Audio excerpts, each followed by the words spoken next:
అదే RTV app వార్తల్ని క్షణాల్లో చదివే అవకాశం ఉంటుంది. ఒక న్యూస్ పేపర్, ఒక టెలివిజన్ ఛానల్ మీ చేతుల్లో ఎప్పుడూ ఉంటాయి.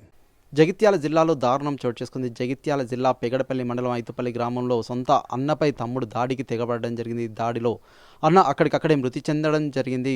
నిన్న ముదిరాజ్ కులస్తులందరూ ఒక చోట చేరి పెద్దమ్మ బోనాలు ఘనంగా నిర్వహించడం జరిగింది. అక్కడ అన్నదమ్ములు ఇద్దరు కలవడం జరిగింది. వారిలో మాట పెరిగి ఒకరిపై ఒకరు దాడులకు తెగబడడం జరిగింది. తమ్ముడు అన్నపై అతి దారుణంగా కర్రతో బాదడంతో అన్న అక్కడికక్కడే మృతి చెందడం జరిగింది. ప్రస్తుతం ఈ ఘటనకు సంబంధించి వారి కుటుంబ సభ్యులు కన్నీరు మున్నీరుగా విలపిస్తున్నారు. గ్రామంలో విషాద ఛాయలు అలుముకున్నాయి. చిన్నప్పటి నుంచి పెంచిన తమ్ముడే అన్నకు చంపుతాడనైతే ఎవరు భావించలేదంటూ వారు అక్కడి కుటుంబ సభ్యులైతే కన్నీరు మున్నీరుగా విలపిస్తున్నారు. ప్రస్తుతం ఈ ఘటనకు సంబంధించి కొంత భయభ్రాంతులకు గురైన పరిస్థితి నెలకొంది. బాడీని పోస్టుమార్టం నిమిత్తం జిల్లా ఏరియా ఆసుపత్రికి అయితే తరలించడం జరిగింది. పోలీసులు విచారణ జరిపిస్తున్నారు. దీని గల కారణాలు ఏంటి, భూ తగాదాల లేక ఇది ఇంకా ఇతర ఏమైనా కారణాలు ఉన్నాయన్న కోణంలో సైతం పోలీసులు విచారణ కొనసాగిస్తున్నారు. మద్యం మత్తులోనే చంపాడా లేక ఏదైనా కారణాలు ఉన్నాయన్న కోణంలో పోలీసులు విచారణ జరిపించి పూర్తి వివరాలు వెల్లడించే అవకాశాలు అయితే ఉన్నాయి. Over to studio. మరిన్ని వీడియోస్ కోసం ఛానల్ ని సబ్స్క్రైబ్ చేయండి. లేటెస్ట్ అప్డేట్స్ కోసం వాట్సాప్ ఛానల్ ని ఫాలో అవ్వండి. అండ్ లింక్ డిస్క్రిప్షన్ లో ఉంది.